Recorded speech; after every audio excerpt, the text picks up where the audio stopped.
Eu tô passando pelo que provavelmente é a minha era mais virgem da internet até hoje. Pra começo de conversa, ontem eu resolvi postar um desenho no site da Newgrounds, porque eu não consigo parar de usar essa merda. Então se você é um dos 3 brasileiros que usa Newgrounds, você pode me seguir lá, olha que foda. Eu vou ficar upando o desenho lá. Não só isso, mas eu comecei a ler Homestuck, porque eles anunciaram o desenho de Homestuck e aí eu fiquei curioso. Eu falei, caralho, eu vou querer assistir isso, entendendo qual que é a brisa. Deixa eu sentar e ler essa merda. O que é definitivamente uma decisão, porque Homestuck é maior do que a Bíblia. Mas por enquanto tem sido, tipo, surpreendentemente divertido, tá ligado? Eu vou lançando minhas atualizações de Homestuck conforme esse canal progride.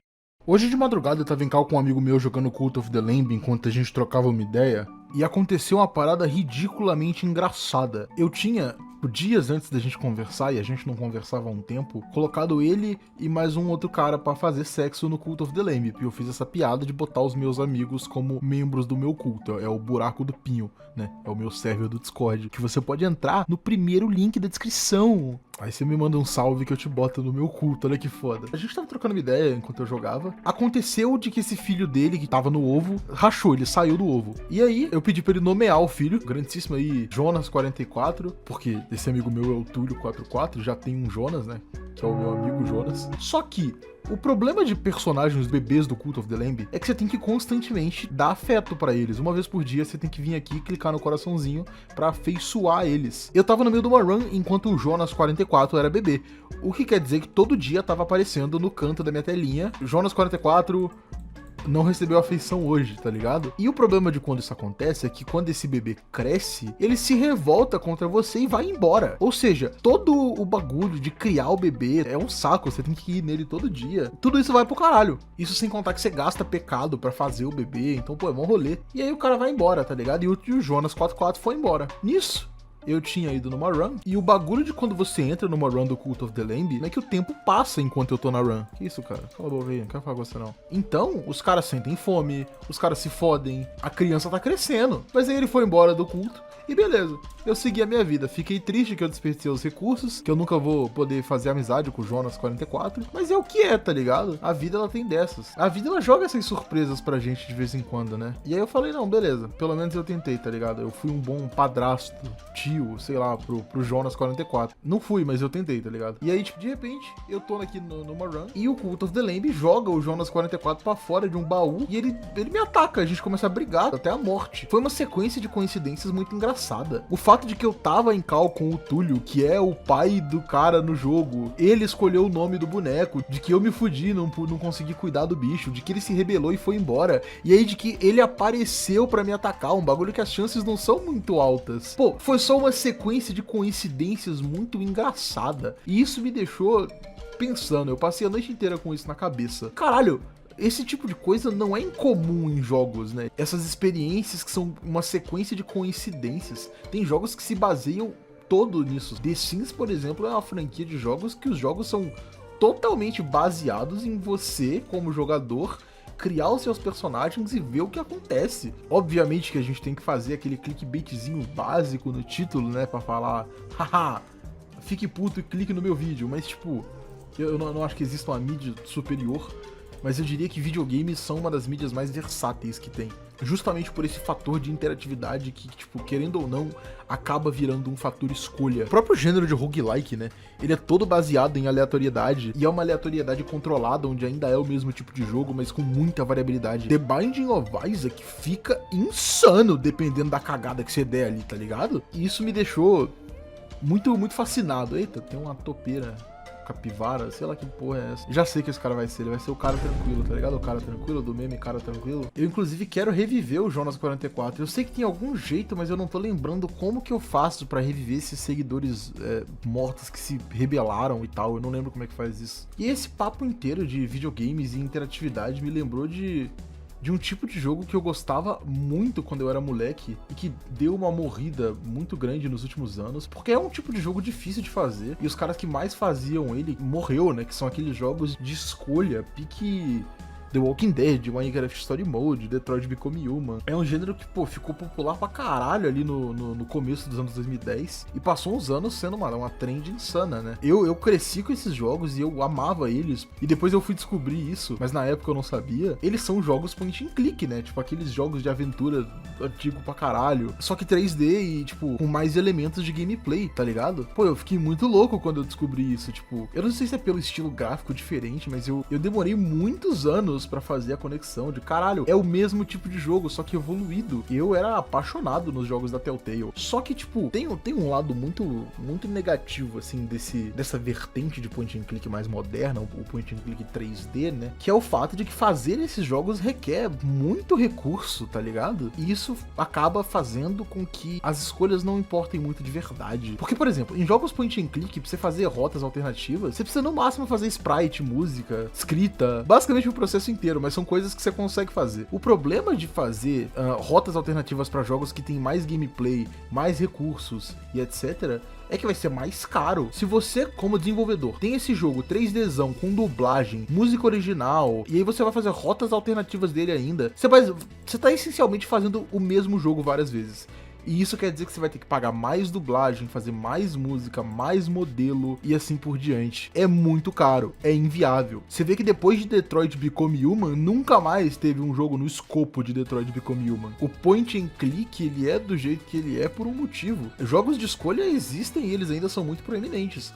Só que, como qualquer gênero de videogame que saiu do mainstream, eles estão ali vivendo em jogos indies. E, pô, eu adoro jogar uns point and click indiezão. Visual Novel é um gênero de jogo que tem escolha pra caralho. Eu, inclusive, tô pra fazer um vídeo no meu outro canal falando sobre Visual Novels independentes e jogos adultos e como tem tipos de coisas que só acontecem nesse tipo de jogo, tá ligado? Eu só acho isso tudo um assunto tão interessante de se falar sobre, porque alguns dos meus jogos favoritos são desse gênero. Falando desses point and click 3D, por exemplo, eu adoro The Wolf Among Us da Telltale. Aquele jogo é maravilhoso.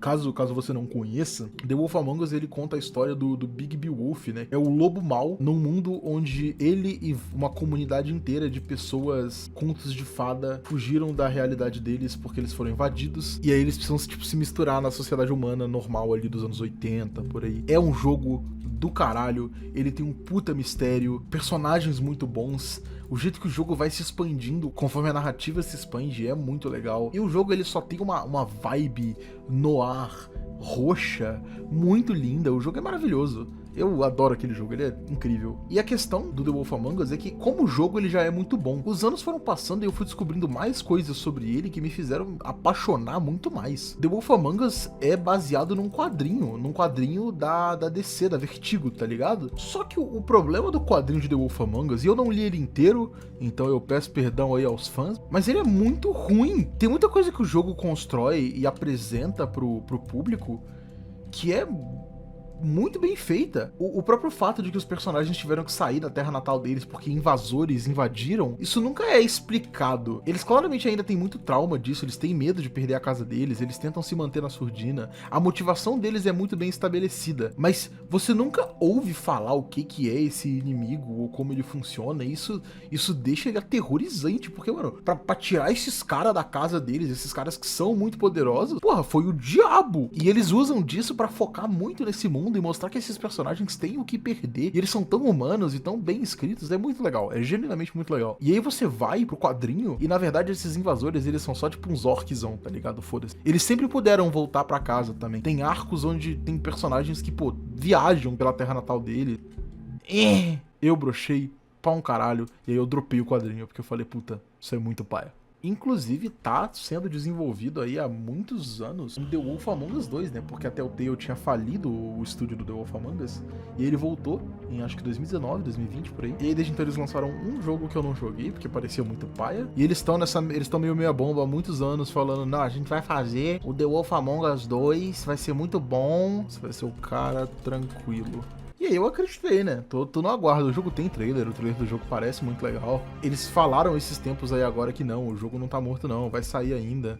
E eu espero que saia. Eu espero genuinamente que saia. Porque o meu ponto é, eu sei que existem livros de escolha sua aventura. A Netflix teve essa trend uns anos atrás de fazer filmes de escolha, tá ligado? Eu lembro que teve um filme de Black Mirror que tinha essa parada aí. Mas não funciona que nem um videogame mesmo. Olha que bicho feio. Olha essa merda. Caralho, velho. Que bicho triste, mano.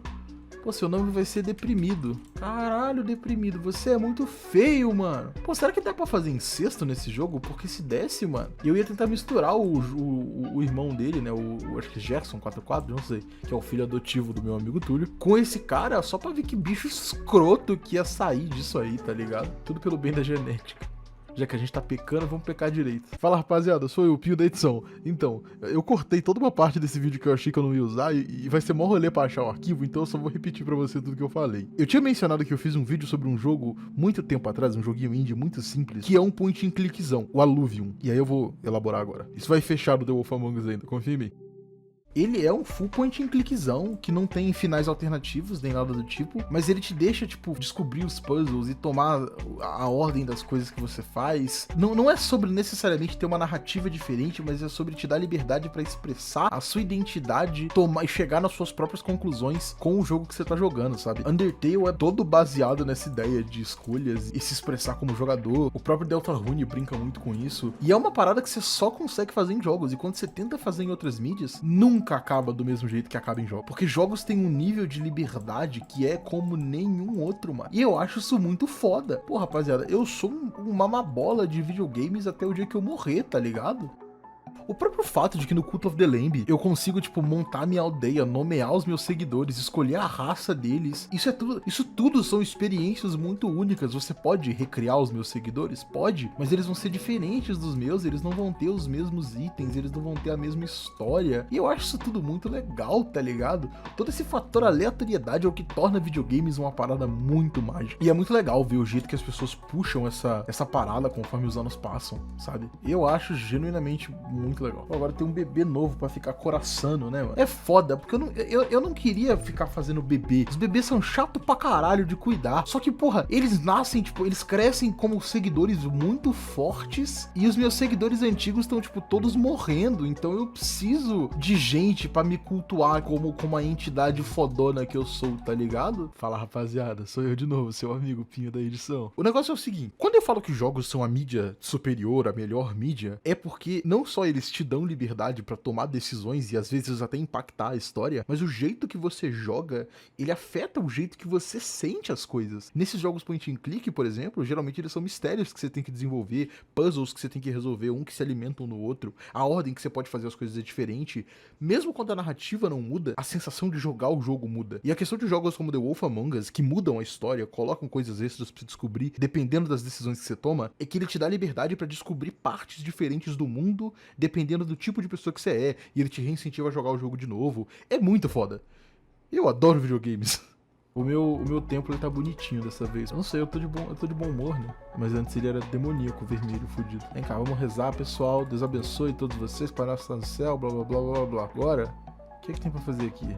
Ah, eu posso pegar um desses daqui, mas eu não quero nada disso. Porque se eu mudo de capinha, ó, eu perco a minha negritude, tá ligado? Cadê? Deixa eu voltar minha negritude. Meu swagger. Eu queria muito que o bodezinho fosse uma skinzinha mesmo, que eu pudesse usar as outras paradas sem perder a minha cor. Mano, agora eu quero reviver alguém. Deixa eu reviver alguém forte da minha comp antiga, né? Tem um dos chefes do jogo, o Valefar, que tinha um nível muito alto. Cadê ele? Pô, será que ele tá vivo e eu não tô sabendo? Então eu vou reviver o Biruliro de novo, que já foi revivido diversas vezes. Acho que ele é o cara que mais morreu e voltou. Calma, deixa eu ver aqui, mano, se o Valefar tá vivo. Eu acho que não. Tá sim, ele tá vivo, olha aqui. Qual é o Valefar? Ele é foda, esse Valefar aqui é zica, que ele é forte pra caralho.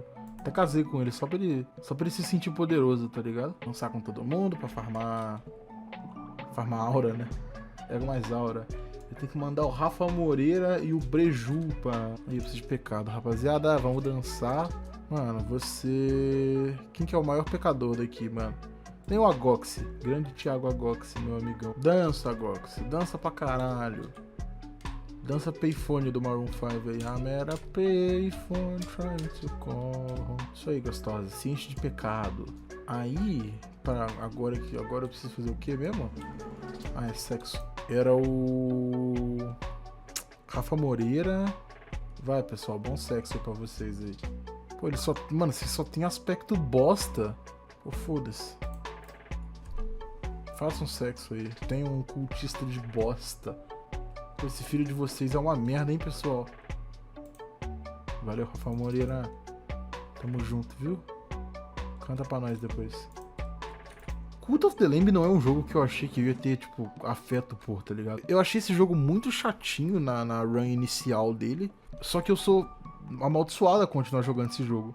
E aí, por causa disso, eu meio que tô agora, um ano depois de eu ter zerado ele originalmente, eu tô jogando essa rota extra do jogo e eu tô me divertindo muito mais do que eu me diverti na rota original. Todas as minhas reclamações com o jogo ainda estão aqui, mas o jogo é só muito divertido mesmo, não tenho o que falar. Pô, uma sequência desse jogo seria muito foda. Enfim, por hoje é isso, né? A gente se vê no próximo vídeo desse canal, ou quando eu conseguir terminar a porra do vídeo do canal principal. Que é tudo que eu quero, rapaziada. Eu só quero upar vídeo lá de novo. Lá é onde eu ganho dinheiro nessa merda, cara.